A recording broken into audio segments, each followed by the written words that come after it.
Muy buenas tardes, comienza el Café de Periodista de hoy miércoles tras este largo puente de la Constitución. Hay que decir que la última hora que marca la actualidad en Canarias es que finalmente el gobierno de Canarias ha sido valiente, el presidente del gobierno, y ha publicado o va a publicar un decreto mediante el cual a partir de mañana todos los turistas podrán venir a Canarias solo con un test de antígeno. No hace falta que vengan con el test, con la PCR en este caso, que era lo que exigía el gobierno central. Buenas tardes, estamos en Café de Periodista y como siempre saludamos a todos los oyentes de Lancelot Radio, también a todos aquellos que nos ven a través de internet. Don Carlos Insa, buenas tardes, don Carlos. Muy buenas tardes. Ahora hablaremos de esto. También don Manuel García, buenas tardes, ¿cómo estamos? Hola, buenas tardes, Jorge. Esta ha sido la noticia ahora de última hora, la más importante, y la del fin de semana, de la que luego nos extenderemos, sin duda ha sido la absolución total de los 11 implicados, más la empresa BTL, en el caso Stratus. Una noticia que ha llamado mucho la atención, sobre todo de la gente que creían que, como había dicho el fiscal, se había cometido el mayor atentado medioambiental de la historia de España. Se quedó corto porque posiblemente para el fiscal hubiera sido la mayor atentado medioambiental del mundo, ¿no? Pero en este caso se quedó solo en España. Lo cierto es que ahora la Sala Sexta de la Audiencia Provincial de Las Palmas emitía un fallo absolutorio contra todos los, en este caso contra todos los acusados, pero además de todos los posibles, en este caso, Carlos, delitos, que no eran pocos los que tenían acumulado en esa sentencia. En esa sentencia no, en esa acusación, en este caso. Bueno, así a primera vista, la sentencia es tremendamente demoledora para las tesis de, no ya la Fiscalía, porque en el escrito, en la sentencia, no se hace referencia a la Fiscalía, se hace referencia al escrito de acusación, que tiene nombres y apellidos. No es la Fiscalía como institución, no es la Fiscalía en general como un ente que está por encima del bien y del mal, no. Es un fiscal con nombre y apellidos que desde el año 2009 se pone la denuncia, una denuncia que, por cierto, ya comentaremos, porque ya es irregular la forma en que se presenta la denuncia. Cualquier persona normal, si tiene que denunciar unos hechos en un sistema democrático como el que tenemos, se va a un juzgado de guardia y pone la correspondiente denuncia.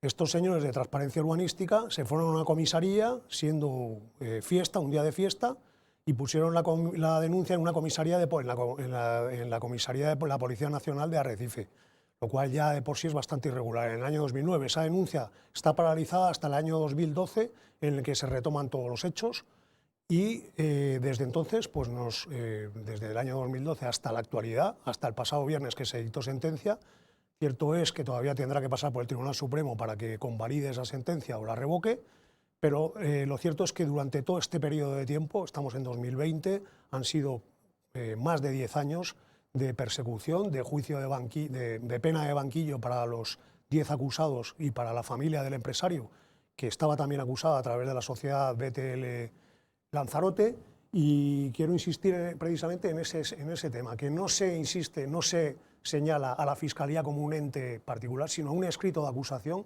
donde la propia sentencia dice que no hay un solo argumento para sostener ninguno de los delitos, más de una decena de los delitos, delitos, siempre que se habla de delitos estamos hablando de la vía penal. Habrá podido haber alguna irregularidad administrativa, pero desde luego delitos penales no hay absolutamente ninguno, es la tesis de la Audiencia Provincial de 3 magistrados, y desde luego no se sustentan ninguna de las acusaciones, y desde luego lo que no tiene ningún sentido ha sido toda la tramitación de todo este expediente por parte del juzgado, con un cierre cautelar de más de 4 años, con las consecuencias que han tenido pues Ahora, Carlos, si quiere hablaremos ya para dar más juego. En este caso, Manolo, simplemente una valoración de la sentencia a primera vista, ¿qué te parece? A mí personalmente, después de leerla, lo que me parece es que es una torre de Babel el planteamiento que hace la acusación, con una arquitectura muy expresionista, muy bien concebida, pero con unos cimientos jurídicos muy débiles. Esa es la imagen que me deja a mí la lectura de esa sentencia, en la que veo cómo paso tras paso, la audiencia, los jueces, los magistrados de la audiencia provincial van desmontando lo que nos han venido vendiendo como acusaciones definitivas. Incluso cuestionan la forma de medir esas cantidades de metros de más que ponían. O sea, yo no puedo saber si usted ha crecido o ha decrecido si no sé cómo era. Y planteamientos así se hacían con la vivienda antigua de la finca en la que se construye la bodega y el almacén. O sea, se parte del hecho de que se ha construido más, pero no se demuestra jurídicamente de cuál era la superficie original. ¿Cómo sabe usted que ha habido un crecimiento de esa construcción?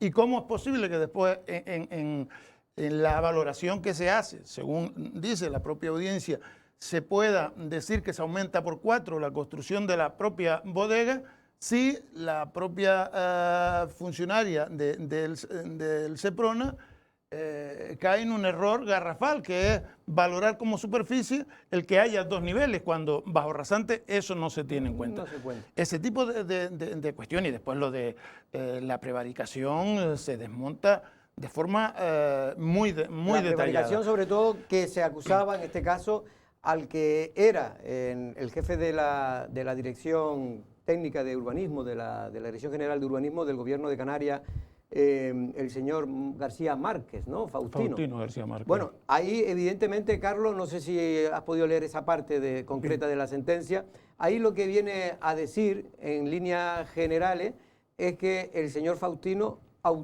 actuó y dio los permisos, que esos permisos son importantísimos porque ahí fue el ataque principal de la Fiscalía, porque trataba de anular ese acto, porque si se anulaba ese acto, todo lo demás quedaba, digamos, en entredicho.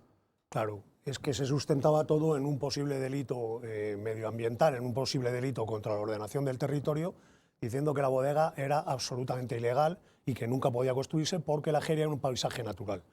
En este caso, las defensas, no solo de, en este caso, Faustino García Márquez, sino de todos los técnicos de urbanismo, demuestran, y lo demuestra y se viene a reflejar en el fallo, que no era un espacio natural al uso, es decir, no era unas montañas en los Pirineos que hay que proteger porque tienen un valor natural extraordinario, que la Jeria lo tiene, sino que era un espacio creado por la mano del hombre, por lo tanto ya no era un paisaje natural, sino un paisaje protegido por la influencia de la mano del hombre, y un paisaje que se había mantenido gracias al uso de la viña, a las bodegas, y que de hecho había en ese espacio había 10 bodegas legalizadas que llegaron a legalizarse con el plan de la Jeria. Lo que viene a decir la sentencia, que era la defensa que utilizaba García Márquez y los técnicos que dieron la autorización, era que en ese espacio, primero, el PIOT no prevalecía, puesto que el PIOT no se había desarrollado ni se había adaptado a la normativa territorial que había ido aprobándose sucesivamente por parte del Gobierno de Canarias en el año 87 y después en el año 94. No se había adaptado y, por lo tanto, había una nebulosa en torno a lo que se podía hacer en la Jeria. No se podía hacer. Lo único que no se permitían eran movimientos de tierra, y a lo largo de todo el procedimiento, con testigos muy cualificados, y no solo con las testificales de técnicos que aportan las acusaciones, que eran pues, testimonios muy poco cualificados, la mayoría pues, no tenían conocimientos, pues se demuestra que determinados movimientos de tierra sí están permitidos en la Jeria y que, por lo tanto, las bodegas sí tienen un encaje legal dentro de ese espacio, y eso es lo que, de alguna forma, pues, permite salir adelante al proyecto y a la sentencia, que dice que es absolutamente legal la construcción y que los títulos sobre los que se sustenta pues también tienen carácter legal. Bueno, sobre todo aquí lo que para mí, y aquí se ha dicho en esta mesa durante mucho tiempo, es que todo, Manolo, para mí al menos, porque pudo haber algún tipo de cuestiones administrativas que pudieran no haberse hecho legalmente o con todo en fin, con toda la corrección legal que era necesaria. Pero lo que se vendió a toda la opinión pública de Lanzarote es que se había cometido un atentado de unas características insoportables para la Jeria. Cuando la propia sentencia recoge que precisamente si hay una bodega que no produce impacto o la que menos impacto produce sobre el paisaje es precisamente Bodega Stratus. Usted alguna vez también lo había dicho ya como un argumento, en fin, de que usted creía que, en fin, que había otras bodegas que precisamente porque tienen los tanques fuera, porque como no tienen donde meterlos, no se les deja construir, pues lo meten dentro. Esta Bodega Stratus se construyó, la mayor parte de la construcción está bajo rasante, está subterránea, es mucho más caro, evidentemente, por eso mucha gente no hace ese tipo de obras, ¿no? Porque la producción del vino luego no hay una especulación, no es una cuestión especulativa de coger y vender apartamentos, no es lo mismo, ¿no? Y un poco también lo viene a decir la propia sentencia, ¿no? Pero otra de las cosas que vamos a hablar ahora, pero primero vamos a ver la crónica, es el otro asunto importante y capital, que como tú antes bien dijiste, Carlos, supuso que se cerrara la bodega de manera cautelar más de 4 años, de manera cautelar. Eso no había ocurrido, según he consultado, nunca en un caso como este había ocurrido que se pudiera estar cerrado de manera cautelar un negocio durante casi 4 años. El caso Stratus se quedó penalmente en nada. La Sala Sexta de la Audiencia Provincial de Las Palmas pinchaba el globo que lentamente pero sin pausa se fue inflando en Lanzarote contra la bodega del promotor turístico Juan Francisco Rosa. Los 11 acusados y la empresa BTL, propiedad de la bodega, han quedado absueltos y con ello demostrado que penalmente no hubo delito contra la ordenación del territorio, ni contra el medio ambiente, ni delito continuado de falsedad en documento público, ni delito de usurpación de bien inmueble, ni contra el patrimonio histórico, ni continuado de estafa, así como ni delito de tráfico de influencia del que se le acusaba al propietario. La Audiencia Provincial desmonta una a una todas las acusaciones que recaían sobre los acusados y el propio Juan Francisco Rosa, al que nada más y nada menos el fiscal pedía 15 años de cárcel. Pero el daño al propietario está hecho, según algunos analistas. El fiscal Estampa no logró meter en la cárcel a Juan Francisco Rosa, pero consiguió tener cerrada una bodega casi 5 años de manera cautelar por una contaminación que nunca existió. La propiedad no quiere hacer declaraciones, solo lamenta el daño que se ha hecho a tantas personas y que espera que se les deje tranquilo para ayudar y contribuir con su bodega a que la Jeria siga siendo un paisaje agrario único. Bueno, digo el tema, Manolo, de lo de la contaminación, porque en eso se hizo bastante hincapié por parte de los que acusaban la ilegalidad de la bodega, ¿no? Y para ponerlo como un delito importante es que había contaminado las aguas subterráneas que existían presuntamente en la Jeria. Para eso se hizo, todo el mundo lo recordará, el famoso estudio que encargó Carlos Meca cuando era consejero de tal, que fue de alguna manera patrocinado por la Fundación César Manrique, y que venía a decir ese estudio que en Timanfaya había un gran lago subterráneo. Todo esto, nosotros aquí lo dijimos, estaba encaminado al final para en el juicio ser empleado contra la bodega Stratus, como finalmente ocurrió. Pero no cayó en la trampa los jueces. Rápidamente han desvirtuado ese asunto porque dice que no hay ni una sola prueba que haya podido, ni en ese estudio, que demuestre que allí existió o hay agua en estos momentos. Sí, efectivamente, uno de los hechos probados es precisamente ese, que no existe agua debajo del subsuelo de la Jeria, con lo que no se puede contaminar lo que no existe. Y otra cosa que viene vinculada directamente con esa situación es que también queda constancia que en esos momentos era muy poco, quitando Playa Blanca, en el resto del municipio de Yaiza no había alcantarillado, con lo que todo era a través de pozos. No solo el resto de las bodegas de la Jeria, sino casi todo el municipio de Yaiza. Y de eso también queda constancia, sí, por lo que no se hace una excepcionalidad. En cualquier caso, todas las bodegas, si contaminaban todas las bodegas, pero no contaminaban ninguna porque, como aquí hemos dicho, porque es lo que dicen los estudios, en este caso que se han hecho hidrológicos, del plan hidrológico de Canarias y de Lanzarote, dice que en esa zona no hay agua. De hecho, solo hay 2 zonas donde realmente hay agua, que es en la parte de Femé y en la parte de Famara. Son los dos únicos sitios donde se recoge el plan hidráulico donde hay realmente agua. Bueno, en este sentido, ¿qué dirías tú, Carlos, en el tema? Pues, un argumento más que queda absolutamente rechazado.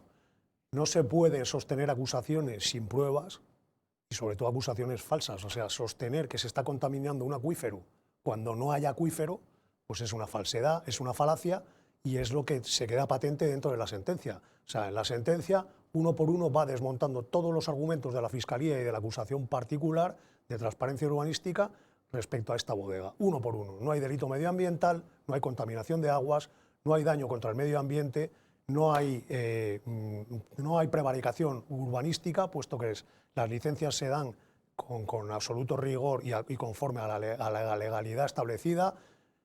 No hay fraude a administración, no hay falsedad documental, no hay absolutamente nada. Han sido 10 años de engaño masivo a base de repetir y repetir y repetir y repetir las mismas mentiras por los mismos de siempre y al final dar la sensación de que por repetir mucho una cosa pues va a ser cierta. Gracias a Dios el sistema judicial ha funcionado, gracias a Dios se ha puesto blanco sobre negro cuál era el problema de Stratus, que ha sido cero, simplemente un ataque indiscriminado y absolutamente terrible contra este empresario, y donde lo único que se quería era tratar de torpedear esta obra, nada más, no tenía ninguna otra justificación. La sentencia, desde luego, es un ejemplo que debería pasar a la historia de lo que ha pasado en Lanzarote, la historia reciente de Lanzarote, de cómo se torpedea sistemáticamente a un empresario con argumentos falaces, simplemente con tal de imponer unos argumentos que luego políticamente pueden traer unos réditos en las urnas a determinadas formaciones políticas y a determinados sectores de la sociedad de la isla de Lanzarote. Es absolutamente intolerable y desde luego yo me alegro de que la justicia finalmente pues haya impuesto sus razones, ¿no? Bueno, lo que está claro es que lo que hubo es mucha contaminación, pero medioambiental, en este caso a través de las ondas, de algunos que trataron desde el inicio, ¿no? Y ya llevan desde hace mucho tiempo chantajeando a ese empresario. Y de ahí ese odio visceral que demuestran contra esa persona, que tendrá sus errores y habrá cometido sus errores como otros muchos promotores en esta isla, pero que realmente si en algo destaca Juan Francisco Rosa es precisamente por las construcciones de calidad que realiza en la isla de Lanzarote. Ahí tenemos uno de los mejores hoteles de Canarias y de Lanzarote, como es el Hotel Princesa Yaiza, o ahora el recientemente abierto Hotel Nuevo Fariones, ¿no? El Nuevo Fariones de Puerto del Carmen, ¿no? Realmente se podrá decir muchas cosas, pero no precisamente que no tiene, que le falta gusto a este promotor turístico y que muchas veces pues hace obras no con la rentabilidad que hubieran hecho otros muchos empresarios, sino muchas veces más, en este caso, como es el caso de Stratus, más fue una apuesta por dar un plus de calidad a la zona de la Jeria, ¿no? Porque evidentemente quien invierte en la Jeria, y hay otros empresarios ahora que lo están haciendo y menos mal, lo que están haciendo es salvar la Jeria. Es decir, ahora el Grupo Espínola también ha invertido y está realizando una obra de recuperación. Y gracias a que esta gente, porque ¿quién va a invertir cuando ya las familias de esos pequeños agricultores que se dedicaban, ya son gente que no es que pasen de la agricultura, pero que ya sus vidas están destinadas a otro objetivo, que no es precisamente la agricultura, y finalmente las fincas se dividen familiares se dividen entre tantas personas que menos mal que alguien la compra, porque si no quedarían abandonadas, ¿no? Sí, efectivamente, lo que hay es una descapitalización del sector agrario con la transformación económica de la isla, y lo lógico en estos casos es que haya un apalancamiento de estos sectores por parte de las nuevas riquezas, de las nuevas personas que mantienen un liderazgo económico en la isla. De otra manera es imposible, salvo que se consigan explotaciones realmente rentables que puedan competir, y eso es muy difícil a alto nivel. En este caso yo sí creo que la bodega en sí, vamos a ver, yo soy un asiduo visitante de la Jeria, me gusta caminar por la Jeria, me gusta disfrutar de un vino en cualquiera de las bodegas que están allí, y cuando usted pasea por allí, pues la percepción que tiene es que precisamente la que menos impacto tiene es la ilegal, con lo que parecería que lo legal sería hacerlo todo arriba, cuando cualquier planteamiento de protección del medio diría que cuanto más cubierto está, menos impacto tendría. Sobre todo si tenemos en cuenta, y eso es un argumento que hemos planteado aquí desde el principio, estamos hablando de un paisaje protegido, no de un parque natural. Es verdad que la confusión fue originariamente desde el propio la propia persona que crea la legislación, porque en el año 87 se consideró que era un parque natural, pero ya en el año 94, y por eso no estaba previsto en el plan insular, que fue del 91, esa figura de parque natural, de paisaje protegido. Y parece lógico, no puede ser un parque natural algo que ha contribuido de manera decisiva el hombre a su creación. Si no fuera por la participación del hombre, aquello sería simples montañas de arena. Claro. Y no es eso lo que gusta, sino el contraste entre esas montañas de arena y la vida, la vegetación que se ha conseguido crear allí, ¿no? Efectivamente, porque muchas veces se confunde la gente. Si eso no fueran por la bodega, como antes bien decía Carlos, si no fueran por la bodega y por los viticultores que la trabajan... Pero la misma sentencia lo dice, o sea, sí. en la normativa que se hace, aunque decae después y no precisamente por eso, se consideran elementos estructurantes. ¿Qué quiere decir? Que las bodegas son esenciales para ir en defensa del paisaje protegido. Porque ¿qué se está protegiendo? Pues aquella agricultura heroica que se desarrolla en esa zona, no las montañas de arena. ¿Y cuál es la forma de protegerla? Pues evitar precisamente el abandono, que ya está bastante avanzado. ¿Y cómo se consigue? Pues rentabilizando esa zona. ¿Y cómo se hace? Pues dándole una salida industrial al vino. Efectivamente, todo ese argumento que aquí en Lanzarote se conoce, porque la gente de Lanzarote sabe cómo es la jeria. Nadie tiene que explicarle a la gente cómo es la jeria, cómo es la situación actual de las bodegas en la jeria. Todo el mundo se da un paseo por la jeria y ve cómo las bodegas, la mayoría, tienen sus depósitos al aire, una situación que es absolutamente lamentable. Y precisamente este empresario lo que hace es, y lo dice la sentencia, una de las bodegas más modélicas que hay en Lanzarote, porque es probablemente la que menor impacto tiene, o de las que menor impacto tiene. Dice la que menos impacto tiene. Sí, lo dice la Pero sentencia. lo sorprendente es que esos que están fuera son ilegales y nadie los ha denunciado a pesar del impacto. Claro, entonces ahí se produce, y para la gente de Lanzarote... Lo que demuestra lo que dijimos antes, que hay un interés persecutorio contra ese empresario, haya hecho lo que haya hecho. A crear a contar la historia de otra manera diferente a como la historia ha pasado. Es como cuando la Fundación se empeña en decir que... a cambiar la figura de César Manrique y decir que César Manrique pues, no estuvo próximo a los resortes de poder, no tuvo una serie de... como el artículo aquel, el libro aquel que quisieron Secuestrar. Pues eso, ocultar a la lectura de los lanzaroteños porque no les gustaba su mensaje. Pues esto es igual, quieren cambiar la historia, quieren que los lanzaroteños nos creamos una falacia de que esta bodega es la mayor salvajada que se ha cometido en la isla cuando precisamente es la que menor impacto tiene. Y lo dice la sentencia. La propia sentencia. Pero en cualquier caso, Manolo, ya para terminar, porque tenemos otros temas que tratar, lo cierto es que de alguna manera, algunos dicen, bueno, sí, han ganado los 11 acusados, han respirado, por fin, porque le podía caer una buena. Pero ciertamente yo he hablado con varios de los acusados y tiene un sentimiento agridulce, porque muchos de ellos, gente que son daños colaterales en la persecución contra Juan Francisco Rosa, pues han tenido problemas hasta de depresión, han tenido que estar con psicólogos, tienen que estar, porque evidentemente no sabe nadie lo que supone estar imputado y en un banquillo hasta que te ves envuelto en este asunto, ¿no? Y no se sabe, y sobre todo cuando te crees inocente, cuando gente que consideran que ellos han actuado de buena fe y que no han hecho nada ilegal, ¿no? Y la empresa familiar de la BTL no quieren hacer declaraciones, no quieren saber nada porque dicen que es tanto el daño que le han hecho que ya da lo mismo, que lo único que quieren es que lo dejen tranquilo para que puedan seguir trabajando y poder sacar adelante esa bodega, que no va a ser nada fácil, ¿no? Porque ha habido un quebranto económico extraordinario. Ahí queda, bueno, como digo yo, disparar con pólvora ajena, no pasa nada. Ahí llevan 8 años o 9 años, ¿no?, que lleva este caso. Es que, no, pero denunciado 8 o 9 años, ¿no? La denuncia se pone en el año 2009. La denuncia se pone en el año 2009. Estamos a 2020. Pues más de 10 años. Más de 10 años. Han sido más de 10 años de ataques, pero ataques furibundos por determinados medios de comunicación y políticos, dando por hecho ya que era una bodega ilegal y que iban a ser condenados. De hecho, hay que recordar que el propio fiscal que lleva la acusación se permite el lujo de ir a la Universidad de Salamanca a impartir una conferencia a estudiantes de Derecho exalzando los éxitos de la lucha contra la corrupción contra la bodega de Stratus en Lanzarote, un hecho que todavía estaba sub iudice y donde todavía ni siquiera un tribunal se había pronunciado. y él ya daba por hecho que había una posición de corrupción por parte de este empresario. O sea, esto desde luego debería estudiarse y debería denunciarse. Debería estudiarse en las universidades, pero al revés. Pero al revés.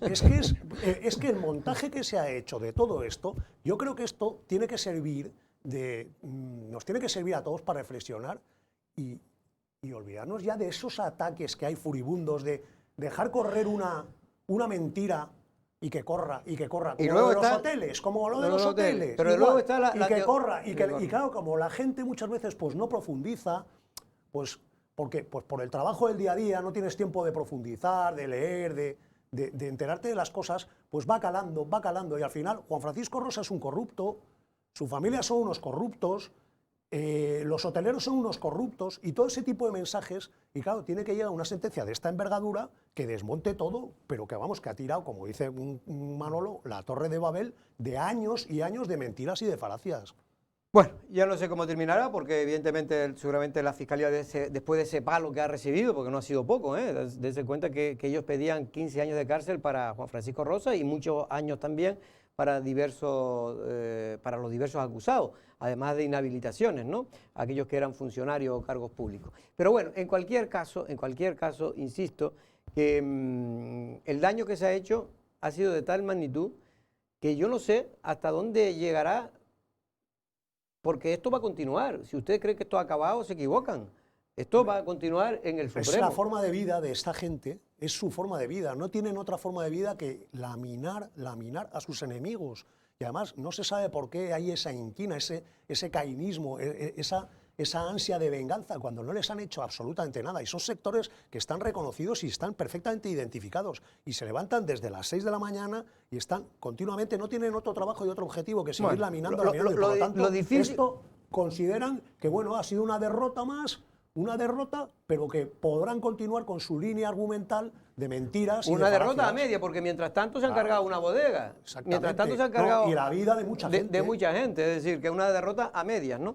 Porque agridulce ha sido la victoria para los acusados, sin duda, Manolo, no sé, a nivel, digamos, ambiental, de medios de comunicación que llevaban, pues, en fin, una línea editorial y muchas veces algunos de ellos simplemente por cuestiones personales contra el empresario. ¿Crees que esto ha cambiado algo, la credibilidad periodística, en fin? Hombre, evidentemente, lo que sí está claro es que aquí lo que se ha construido es una Torre Babel, como decía, con el propósito de mantenerla viva y ganar una batalla pública. Y las batallas públicas a veces les trae sin cuidado lo que digan después los magistrados, porque durante 10 años se producen grandes zonas de influencia, se gana credibilidad y otras cosas que no desaparecen por no estar incluidas en el propio procedimiento cuando se produce una sentencia en contra de esos planteamientos. Yo creo que lo peor de todo no es que se inicie un procedimiento para atender las legítimas aspiraciones de quien cree que tiene razón o no, sino simplemente es por el linchamiento público al que se ha sometido de forma intencionada a una parte de la sociedad, sin importar técnicos, sin importar administraciones, sin importar inversiones, sin importar empresas. Ese es el coste fundamental, porque el hecho de que hubiera un procedimiento que se debata internamente, que los jueces lo analicen y que se haga pública la sentencia y a partir de ahí se haga un debate público, no tendría demasiada trascendencia. Pero cuando se hace todo previamente a este fallo y cuando el fallo ha sido además unánime, y no solamente ha sido unánime, sino que son reiteradas las citas que se hacen del presidente del Tribunal Superior de Justicia de Canarias, que hizo un voto particular en el caso previo donde se condenaron a 7 o 6 funcionarios y a la que era alcaldesa. Y a la alcaldesa de Yaiza, te queda la duda de si precisamente el desgajamiento de esa pieza no ha ido en contra de aquellos que han sido condenados y no tuvieron esa visión general de hecho, que se ha tenido Manolo, ahora. esto que acabas de sacar tú es muy importante porque lo más probable, he hablado con algún jurista, es que si no se hubiera desgajado la pieza en dos, hubiera sido absuelto todo el mundo. Hasta la propia Gladys Acuña, que ahora la pobre se ve inhabilitada, aquí. Claro, pero ahora son hechos juzgados y los hechos juzgados complicado. es cosa juzgada ya, claro. no tienes vuelta atrás. Eso ya no tiene vuelta atrás. Yo he hablado con algunos, dice que puede haber Es lo que muy se llama complicado. un tema en Estrasburgo de revisión Puede ser, del puede procedimiento. ser. Desde luego, los técnicos, los expertos sabrán más. Pero bueno, desde pero luego- no es fácil, ¿eh? Pero no es fácil. no Es es una fácil. cosa que ya está juzgada y de algún tribunal español va a ser muy difícil que se reabra, a no ser que aparezca pues algo muy revolucionario que te haga. Pero yo lo que sí que quiero decir es que los casos judiciales tienen ese problema, pero sobre todo cuando son falacia. O sea, muchos dirán, no, es que con Carlos Espino pasó lo mismo con los centros turísticos. No, no pasó lo mismo. Aquí ha habido un juicio y la Audiencia Provincial se ha pronunciado y ahora se tendrá que pronunciar el Tribunal Supremo. En el caso de Carlos Espino de los centros turísticos no hubo juicio. Había un juez que lo tenía todo armado para llevarlo a juicio, se jubiló, llegó otro juez y todo lo que se había armado para ir a juicio lo tiró por tierra y dijo que ahí no había nada. Bueno, hay que Bien, respetarlo, porque bueno, es lo que bien, son pero dos no jueces. hubo juicio, Bueno. no hubo juicio. Aquí simplemente fue el cambio de criterio de un juez respecto a otro, que habría que ver quién de los dos jueces tenía razón, porque aquí nunca se ha sabido cuál de los dos jueces tenía razón. Uno dejó durante X años un procedimiento, ¿vale?, listo para llevar a juicio. Y el otro llegó y sobre la marcha lo archivó. Lo que sí está claro, pero ahí, es que- lo que está ahí claro son es- criterios, lo son que sí criterios. está claro en Bien. este caso que el son partido casos diferentes. del acusado y el partido de la acusadora no se han asociado para gobernar juntos. En este caso no se ha dado eso. O sea, que usted no tenga la menor duda de que se irán, que es lo que hay que hacer. Si usted tiene dudas de un procedimiento, hay que recurrir al Tribunal Superior. Eso en el caso de Carlos Espino no se dio porque hubo un acuerdo político que sesgó Claro. el recorrido normal de un procedimiento judicial, que es lo que a mí me extraña. A mí que un juez decida, oye, el juez Está sabe más bien. que yo, el juez Bien. tiene su responsabilidad y ha tomado esa decisión, me parece bien. Pero que se corte, que se ceje lo que es el recorrido habitual de un procedimiento por entendimiento político, eso sí que me parece... Bueno, Pues ya está, por eso digo que no. Es que muchos querrán decir, no, es que a él le pasó lo mismo y la prensa le puso a caer de un burro. Mire usted, la prensa lo único que habló fue de una serie de hechos que estaban, o presuntos hechos, que estaban ahí, como eran una serie de auditorías de cuentas, una serie de informes periciales que hablaban de lo que había y de las presuntas irregularidades. Pero eran presuntas y se quedaron en presuntas. ¿Por qué? Porque no fueron a juicio. Pero en este caso sí han ido a juicio y en este caso una sala con 3 magistrados ha dicho lo que ha dicho. Bueno, pero lo importante, y es lo que lamento, porque esto todo nace, el caso de Stratus nace, hay una teoría que yo comparto bastante, no en toda, pero sí en parte, y es que todo nace porque en un momento determinado la Fundación César Manrique considera que detrás de la denuncia de la famosa Casa de las Cúpulas estaba detrás el entorno del empresario Juan Francisco Rosa. Y que eso nunca se lo perdonó y de ahí es cuando se crea, de alguna manera, la gente cercana a la fundación, se monta el Transparencia Urbanística y es cuando se presenta la famosa denuncia contra la bodega. Y todo es una historia, detrás es de venganza, de vendetta, de intento de dilapidar de alguna manera a la persona que se atrevió, según ellos, a denunciar en este caso una obra que finalmente fue declarada ilegal por los tribunales y ahí está todavía la Casa de las Cúpulas, que yo personalmente creo que debería también de intentar legalizarla porque yo creo que es una gran obra, pero bueno, ahí esto ya es cuestión de los tribunales. Pero lo que digo que lo que hay que adivinar es cuánto daño más tienen que hacer esta gente para saber que ya han hecho demasiado. Vamos a otro tema, vamos 2 minutos a publicidad y luego continuamos.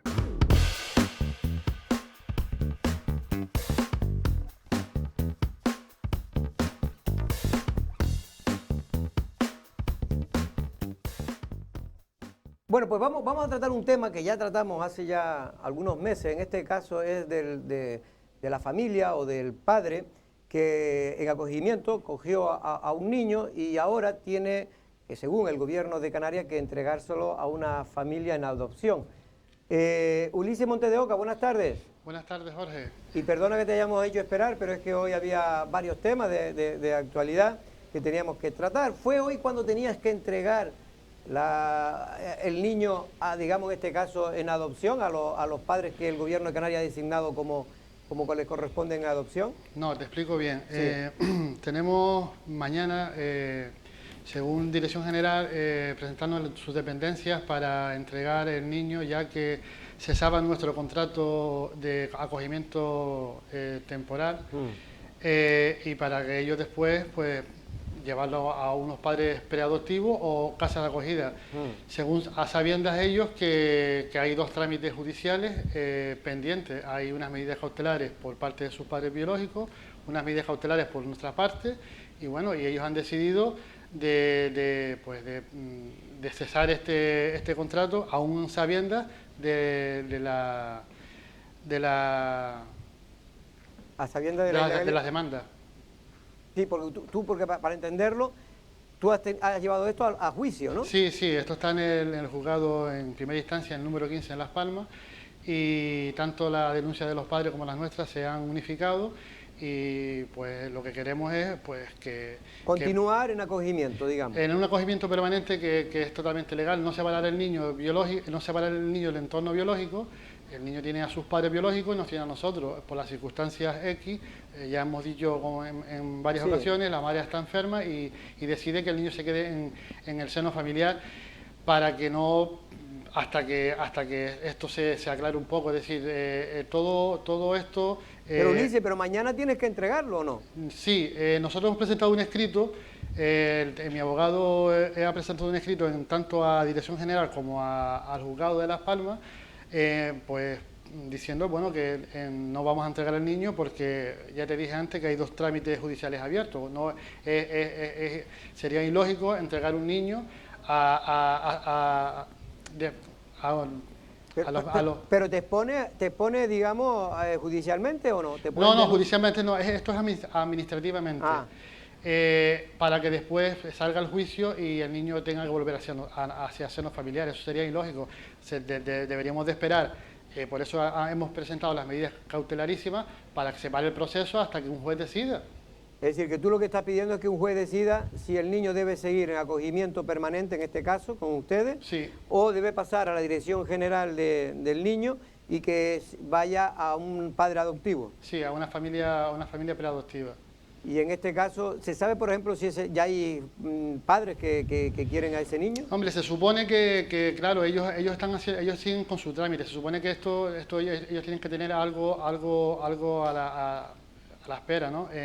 Pero bueno, esto, como bien sabemos, esto debería, por ellos, de pensar por el bien superior del menor, de esperar un poco y que un juez decida. Es decir, no porque esta presión que tienen ellos de abuso de poder, de venga, dame al niño y ahora lo pasamos para allá. No, esperemos que un juez decida, que no tenga que ser ellos, porque nosotros estamos en contra, estamos en contra de todas las irregularidades que han pasado en nuestro acogimiento, y por eso hemos denunciado. Es decir, queremos que un juez mire detalladamente todo el proceso. Bueno, pues Ulises, si tienes que decir algo más, y si no, pues... Sí, mira, mañana vamos a hacer una manifestación por el bien superior del menor, y todas aquellas personas que quieran sumarse y apoyar a toda esta causa, pues estaríamos bastante agradecidos, y para que todos estos niños, pues... ¿Y dónde va a ser? Esto va a ser mañana a las 9 en Bienestar Social, al lado de la sede de la Cruz Roja. Al lado de la sede de Cruz Roja, en la rotonda, digamos. En la rotonda, sí, ahí vamos a estar. Va a haber una manifestación para, en este caso, intentar también que la justicia, en fin, analice todos los pormenores. Sí. Y finalmente, pues, puedan ustedes tener razón y que ese niño quede en acogimiento. ¿Porque qué edad tiene ahora el niño? El niño tiene ahora mismo 2 años y medio. 2 años y medio.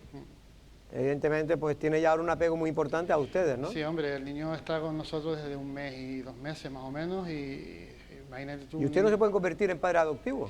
No, porque eso es otro camino. Lo que sí te quería decir desde aquí es que hay mucha gente o alguien que comenta que esto es la vuelta atrás de una adopción. No, señores, nosotros estamos pidiendo un acogimiento permanente en el cual tiene un niño, tiene contacto biológico con su familia y con nosotros. y por lo que está en la ley. Es decir, la ley dice que puede haber un acogimiento permanente y nosotros tenemos los requisitos. Y sobre todo porque los padres o la madre está de acuerdo. Claro, ¿no? la madre lo está de acuerdo, incluso hay un poder notarial que tanto el padre como la madre lo han... Hombre, mira, los temas administrativos, la verdad que estas cosas tienen su viricuento y nunca uno sabe quién tiene la razón o no. Pero el sentido común sí dice que si la madre, al menos es la madre biológica, está de acuerdo en que ustedes sean los que de alguna manera lo estén cuidando, no entiendo por qué... Hombre, pero para eso tendría que tener la patria potestad los padres. Pero Los padres si no la tiene tienen. la autoridad administrativa, pues se la han habrá que quitado al someterse. padre. Me imagino, porque si no, no tendría Se lo que han pasar. quitado, ¿no? La patria potestad. Sí, vamos a ver, te explico. La patria potestad la tiene el gobierno de Canarias. Los padres ahora mismo están inhabilitados, es decir, por cuestiones de enfermedad. por X, ¿no? Y entonces, pues, oye, pues por eso estamos luchando para que el niño no salga del entorno familiar. Porque ¿Cómo te llegó a ti el niño? ¿Cómo te llegó? Bueno, mi mujer y yo hicimos unos cursos y te pones en una lista, es el mismo proceso de adopción, te ponen una lista de padres de acogentes y te llaman para si tú quieres coger al niño que está en el acogimiento. Y nosotros encantados, es decir, todo lo que sea de ayudar por el bien del menor, pues estamos encantados. Y el proceso desde el principio ha sido un proceso poco nefasto, tanto por Dirección General, porque nos han dejado en manos de Dios, y también queremos denunciar todo eso, que lo tenemos todo preparado cuando sea el día del juicio. Pues Ulises, mucha suerte. Mañana una manifestación en pro de, en este caso, por el bien del menor.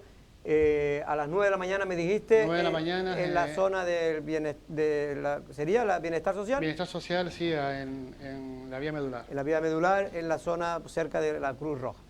Buenas tardes. Muchas gracias. Hasta luego. Bueno, un caso sin duda complicado. Quien estuvo aquí, Carlos, este fin de semana, fue, creo que, si no me equivoco, el sábado, fue el líder de Vox, Manolo, el amigo Abascal. Sí, efectivamente. Y concentró, yo voy a decirle sinceramente, hoy en día los partidos políticos si hacen una manifestación... No va ni el gato. No va nadie. No va nadie últimamente. Y esto, no lo digo en defensa, que a mí, yo lo digo por todo lo contrario. Que fue gente, es una evidencia que un partido que tiene una estructura muy débil en Lanzarote ha conseguido aglutinar a un importante número casi no tiene estructura, de gente, pero eso lo único que nos dice es de una realidad que no queremos ver, que hay mucha gente descontento, que está descontenta con los partidos tradicionales, que no percibe los acontecimientos cotidianos como intuye la administración que los ve y que eso está creando problemas de división social. Este tipo de hechos deberían servir para empezar a dar respuesta a esa gente y intentar con criticarlo no consiguen nada. Lo que hay que convencerlo de que este no es el mejor camino para que una sociedad avance. Lo que sí está claro criticarlo que los que están ahí no han sido llevados a toque de pistola. O sea, eso es evidente. Y se ve gente de todas las edades, ¿eh? Y no son menores de edad. Con lo que quiere decir que personas adultas con capacidad para decidir. Hoy el Partido Popular viene con un líder que a mí no me puede gustar, pero que debo reconocer que hay gente a la que sí le gusta. Y hay gente que entiende que ese tipo de actos son positivos para su vivir diario. Y eso es lo que hay que analizar desde un contexto social e institucional. Carlos, pero un momento, vamos a ir a una pequeña crónica que hizo Andrés Martinón y luego te dejo a ti para que opines.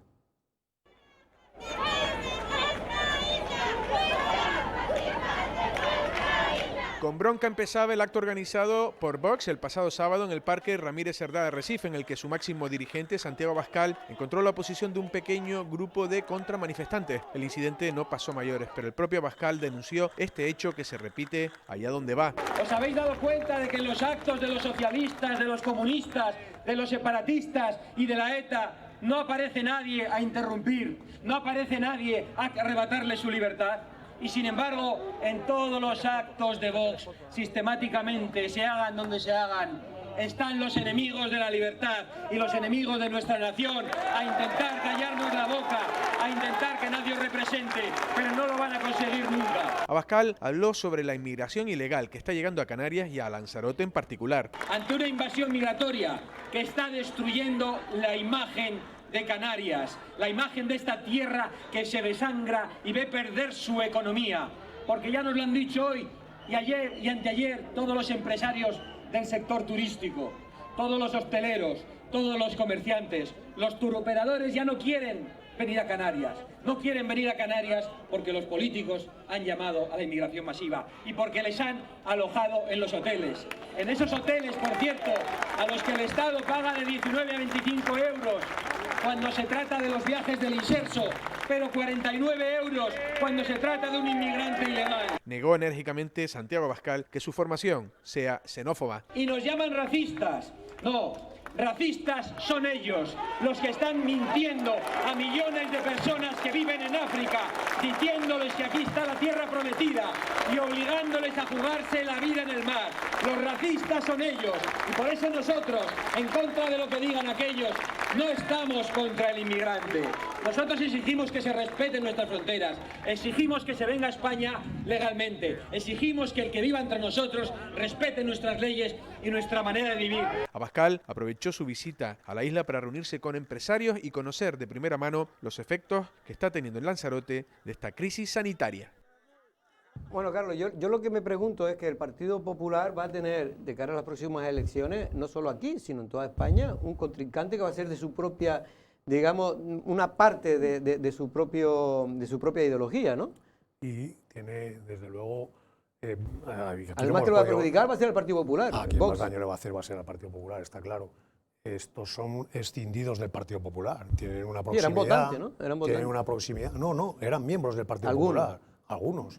Pues él, Ortega Lara, eran miembros activos del Partido Popular. Y bueno, a mí lo que me ha sorprendido es la capacidad de convocatoria. Aquí yo he visto concentraciones aquí en Lanzarote que no tenían ni una cuarta parte de las personas que había ahí. Y esto fue de una forma casi improvisada, porque nos entramos un miércoles y el jueves y el sábado o el viernes estaba aquí o una cosa así. O nos entramos un jueves y el De hecho, los partidos sábado, políticos, Carlos, ya ni con sus líderes se atreven a convocar actos públicos así en una no plaza. va ni el gato. O sea, Porque no que va no nadie, hacen ni mítines ya. lo hacen en cine o en salas pequeñas y tal, para entre sus propios militantes y punto. Desde ¿no? que se apareció la figura de Dimas, los mítines aquí en Lanzarote prácticamente Efectivamente, se han ido a menos. Sí, efectivamente, hombre, el mensaje es un mensaje, desde mi punto de vista, un tanto populista, porque dice cosas... Él aporta soluciones sobre problemas reales que tiene España, que es verdad que otros partidos no dan a su manera, ¿no? Pero son soluciones... Yo creo que lo que hace bien es reflejar la fotografía, sacar la fotografía, pero después las soluciones no son tan fáciles. No, él aprovecha situaciones que a la gente está molesta. Pues el tema de la inmigración, pues en Canarias está generando un malestar el tema de la inmigración, con un gobierno que no da respuestas, con un gobierno que va a golpe de improvisación. Y hoy me llevo a estos inmigrantes de aquí, hoy mañana no me los llevo, hoy digo que solo pueden estar 72 horas, los tengo durante 3 meses en Arguineguín durmiendo en el suelo. Claro, entonces, todo esto causa malestar, genera... Y claro, pues ese sector de la sociedad porque estamos pasando un momento muy duro, de paro, de crisis económica, se acumulan todas las cosas, todo. Y este tipo de mensajes calan mucho, calan mucho. El tema, Manolo, para terminar con este asunto, es que lo que yo veo es que se está reproduciendo lo que ya hubo antes en Francia, con Le Pen, o ahora está ocurriendo en otros países del centro de Europa, ¿no? Es decir, cada vez hay un reforzamiento precisamente de las fuerzas de extrema derecha o radicales, que de alguna manera... Y extrema izquierda también. Y extrema izquierda también. Está Podemos, que también son bastante radicales. Igualmente. Incluso yo diría que son más que estos, porque estos por lo menos no hacen scratches, pero los otros te van y te hacen un scratch, te hacen un... En fin, y las declaraciones que han hecho algunos, el propio líder de Podemos, Pablo Iglesias, tiene declaraciones que antes de ser vicepresidente segundo del gobierno, pues animaba a la gente a romperles la cara a policías, a romper, en fin, barbaridades, a pactar con...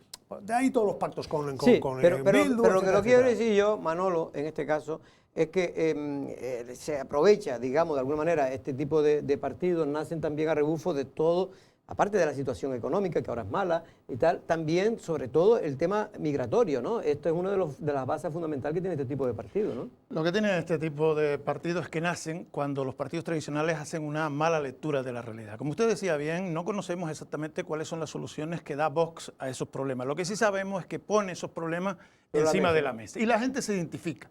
Si yo el problema que yo tengo es que tengo granitos, pero nadie habla de los granitos, pues aquel que habla de los granitos yo pongo atención porque me afecta. Y eso es lo que está pasando con Vox. Y eso es lo que ha pasado en Francia, y eso es lo que ha pasado en Alemania, y eso es lo que ha pasado en Italia. Ante problemas iguales, las mismas respuestas producen el mismo rechazo y reverdece situaciones que creíamos ya superadas, pero que vienen con bastante fuerza, como puede ser el caso de Vox. Y tiene su sentido, había 300 personas ahí, que ya es valentía, porque todo el mundo sabe que socialmente está mal visto, que si son unos racistas, que si son no sé qué, o sea, mayoritariamente. Pero es que usted se acerca al bar cercano, donde están los que no se atrevieron a dar la cara, pero piensan igual, y al rato ya les están poniendo lo mismo. Oye, pero ¿qué pasa? Si yo estoy trabajando toda la semana para que mi hijo pueda comer y mi hijo pueda ir a clase, pero después llega un inmigrante y le dan de comer, lo ponen en clase, lo llevan de excursión, y aunque no sea verdad. Como eso está tan mal explicado, no llega a la parte popular que está sufriendo, y más en esta situación. No hay que olvidar cuál es la situación empeorada ahora con la pandemia. Hay miles de personas en sus casas que están pasando necesidades. Y que están peligrando su estabilidad económica de muchas familias. Y claro, eso mezclado todo en un cóctel de miseria, migración, que no se entiende muy bien la política que se lleva el Estado, pues todo esto lleva a lo que está llevando, que cada vez haya más gente porque creo que según las encuestas es el único partido realmente junto con el PSOE que están subiendo, ¿no? El Vox y el PSOE son los dos únicos partidos. Lo cual... Bueno, el PSOE si ven las encuestas del CIS, pues sí, el único partido que está subiendo es el PSOE. Pero no, yo he visto el PP le está comiendo terreno al PSOE. Al PSOE. ¿En una de la razón puede ser? Sí, me decía eso, que el PP le estaba comiendo terreno, que Vox perdía terreno. Pero en fin, lo que está claro es que este tipo de partidos así, que son populistas, que son de extrema derecha, que son de derechas, más extremo que el actual del Partido Popular, que es un partido más centrado y más, digamos, más constitucional, más... El otro también es constitucional. Constitucional es igual, pero lo que pasa es que los argumentos son con mensajes mucho más radicales, calan hondo. O sea, hemos visto, a lo largo de la historia se han visto como los partidos, el sentimiento nacional, la bandera, el sentimiento de arraigo de las costumbres, el sentimiento contra el que nos invade de fuera. Todos esos son sentimientos que en una época de crisis calan súper profundo. Aumentan más. Y nos acordamos pues, de Le Pen, incluso si nos remontamos a movimientos anteriores, pues al nazismo y todo eso. Pero yo no creo que el PSOE esté apoyando, me refiero en fin, que mire indiferente el crecimiento de Vox, pero sí está claro que al que va a perjudicar es al Partido Popular, es decir, va a ser muy complicado que el Partido Popular pueda ganar unas elecciones con un partido que no baja, que en este caso se mantiene. Yo la estrategia que le vi al Partido Popular precisamente en el debate de la moción de censura que presentó Vox fue no actuar coaligado con Vox para ganar votos en el centro, porque hacia la derecha lo tiene muy difícil. Y lo que sí sabe el Partido Popular es que si ellos suman con Vox, hay gobierno de centro-derecha o de derecha o como quiera. Pero si ellos se dedican a enfrentarse, lo único que hace es que todo el centro-izquierda se vaya para la izquierda. Para la izquierda. Y tiene razón los analistas que hablan como usted, don Manuel, pero sí es cierto que dado el sistema de Hong que tenemos nosotros en las elecciones, perjudica en muchas provincias para la hora de obtener diputados la división del voto, de la derecha en este caso. No lo mismo que todos esos votos antes sumaran en un solo partido, que ahora se sumen en tres, porque también no hay que olvidar que está Ciudadanos en este caso, ¿no? Bueno, vamos a ir terminando ya. La policía, hay problemas en este caso en Teguise. Bueno, un policía dio positivo, creo que fue el pasado viernes, pudo ser, o el viernes 28, no recuerdo bien, yo creo que fue el viernes pasado, no este último, sino el anterior. Bueno, lo cierto es que se han puesto este fin de semana bajo confinamiento los policías que estuvieron con él, creo que participaron en una especie de pequeño asadero y bueno, habían 6, pues esos 6 se tuvieron que también confinar Pero hoy, no lo tengo muy claro, pero creo que hoy ya se conocieron los resultados y creo que todos han dado negativo, lo cual, menos el que estaba positivo, que se tendrá que seguir esperando, pero el resto han dado negativo, por lo cual pues ya se podría, en principio, si el protocolo sanitario así lo permite, reincorporarse de nuevo al servicio, que está muy tocado en Teguise y en todos los policías locales, porque es que hay tan poca gente, y los que están de baja ya de por sí, ahora le suma, pues creo que eran 9. Bueno, yo creo que eso pasa, por ejemplo, en Tía, y es que no tienen que ir la de la limpieza a abrir la jefatura. Y en Teguise, y en Arrecife. O sea, es que no, Bueno, están muy mermadas las plantillas. ¿No? De hecho, precisamente esto me da pie a una noticia que oía hoy en el programa de Sergio Calleja en Lancelot Radio y Pedro Martín, en el que hablaba Amado. Amado es el concejal de Tía, de Coalición Canaria. Amado Vizcaín. Y venía a decir que todo este puente, a excepción de ayer, no se patrullaron las calles de Tía. En este caso no por nada de COVID ni por nada, sino simplemente porque hay un conflicto entre, en este caso, la alcaldía y el propio cuerpo de No solamente de hay un policía. conflicto, es que no hay recursos humanos suficientes, que hasta hace aproximadamente 6 meses cubrían con un acuerdo entre el grupo de gobierno y los policías por el que se hacían horas extras. Por un conflicto Que no se pagan las horas. Exacto. Pues Como no se pagan las horas, pues no las hacen. Exacto. Entonces, eso es lo que tienes que ver. No es que tengas un conflicto con los profesionales, es que no eres capaz de buscar gente para aquellos servicios que no puedes cubrir, porque los trabajadores están yendo a hacer su trabajo. Es verdad que hay unos cuantos de baja, pero el resto va a Hay hacer un su trabajo. Lo que poquito no más, puedes por lo que me pedirle a cuentan- una persona que me haga cuentan que hay un poquito más horas de las que... hay un poquito más de baja de lo habitual, de la media de los últimos años. Pero bueno, esto nadie lo puede No, confirmar. y también se han ido policías que con 59, 60 años se pueden jubilar Se ahora y podía- antes, ¿no? Con prejubilación. Exacto. Bueno, vamos a ver lo que nos dice Amado. Al final pues no tenemos una patrulla de policía en la calle. Esto ha pasado este fin de semana, lo digo hoy, no lo dije durante el fin de semana, lo digo hoy porque ya tenemos policía. Tenemos que dar las gracias también a la Guardia Civil, al esfuerzo que hacen para cubrir la seguridad del municipio, pero sí es verdad que la ineficacia de este grupo de gobierno en cuanto a buscar el consenso necesario pues está conllevando a que llevamos un puente sin tener una patrulla por la noche de policía local. Eso impide el buen funcionamiento, la buena seguridad de la policía.